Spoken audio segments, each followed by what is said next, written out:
Filistin'de çocuklar, analar, babalar ağlıyor. Euzubillahimineşşeytanirracim. Bismillahirrahmanirrahim.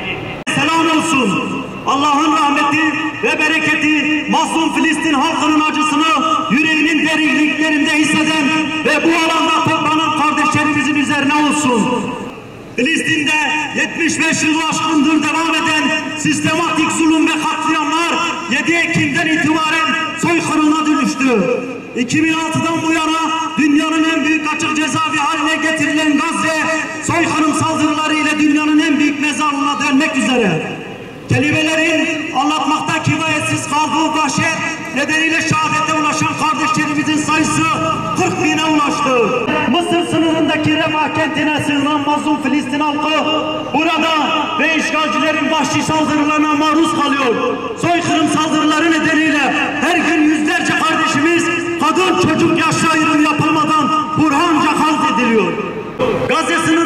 Gazze sınırları içerisinde geçerek Akdeniz'i Akabe Körfezi'ne bağlayacak Ben Gurion kanalı projesini hayata geçirmeye çalışan işgal rejimi mazlum Filistin halkını göçe zorlayacak adımlar atıyor. ABD'nin Gazze'de inşa ettiği ve yapımı geçtiğimiz günlerde tamamlanan limanın bu projeye hizmet ettiği aşikardır. Emperyalist ABD öncülüğündeki Şer İttifakı'nın adım adım hayata geçirmeye çalıştığı şeytani planların hedefinde parçalanmış, zayıf düşürülmüş, anarşi ve kaosun hüküm sürdüğü bir ümmet coğrafyası vardır. Bu nedenle İslam ümmeti olarak yanık olmak zorundayız. Dostumuzu, düşmanımızı iyi tanımak ve buna göre tavır almak zorundayız. Başta Filistin olmak üzere özellikle Mısır ve tüm Orta Doğu ülkeleri kaos ve işgal yapılarını aralayarak gelişmelerin önündeki en büyük engel Hamas ve diğer direniş gruplarıdır.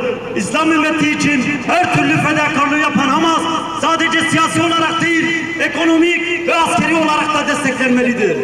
Siyonist işgal rejiminin 7 Mayıs'ta Refah'sının kapısının Gazze işgaliyle birlikte Mısır topraklarından Gazze'ye insani yardım geçişi durmuştur. Sınırın Mısır tarafında Gazze'ye ulaştırılmak istenen yardım malzemeleri tırların içerisinde bekletilirken Gazze tarafında ise yeni bir kıtlık dalgası yaşanmaktadır. Gazze'ye düzenli bir şekilde yardım malzemeleri gönderilmediği takdirde açlık nedeniyle toplu ölümlerin yaşanacağı günler uzak değildir. Gazze ve Kuzey Gazze'de sağlık hizmetleri tamamen durmuş, birinci basamak tedavi hizmetleri dahi yapılmamaktadır.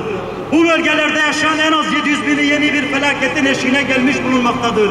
İnsani felaketin yaşandığı bu bölgelere acil olarak Sahra hastaneleri kurulmalı, tıbbi yardım malzemeleri ve sağlık görevlerinin gönderilmesi için acilen harekete geçilmelidir. Kahrolsun İsrail! Kahrolsun İsrail! Kahrolsun İsrail! Uluslararası Ceza Mahkemesi Başsavcısının Filistinlere yönelik insanlık suçu işledikleri gerekçesiyle işgal rejimini başkanı ve savunma bakanı hakkındaki tutuklama talebi olumlu görüyoruz.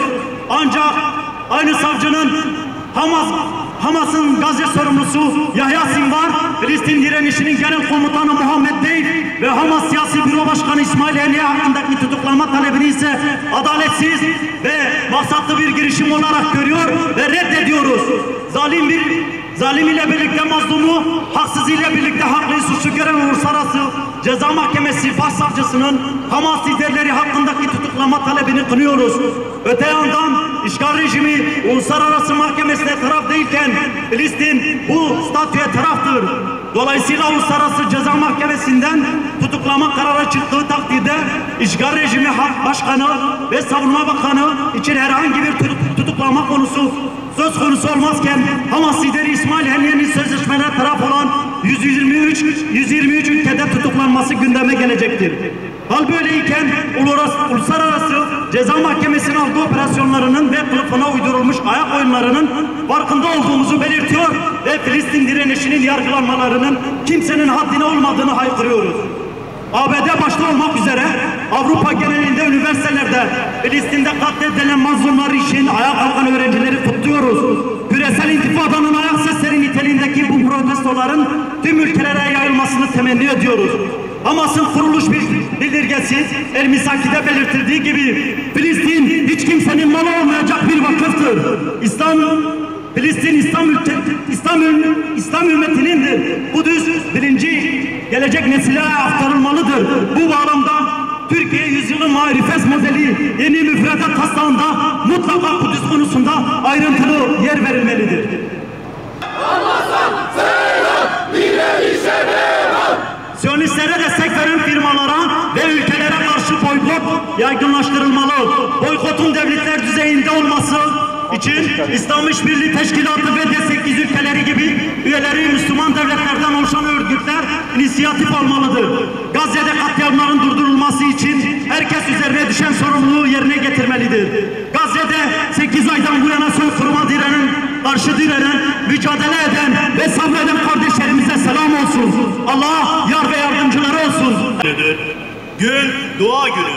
Gün zalimin yanında değil, mazlum. Filistin'de çocuklar, analar, babalar ağlıyor.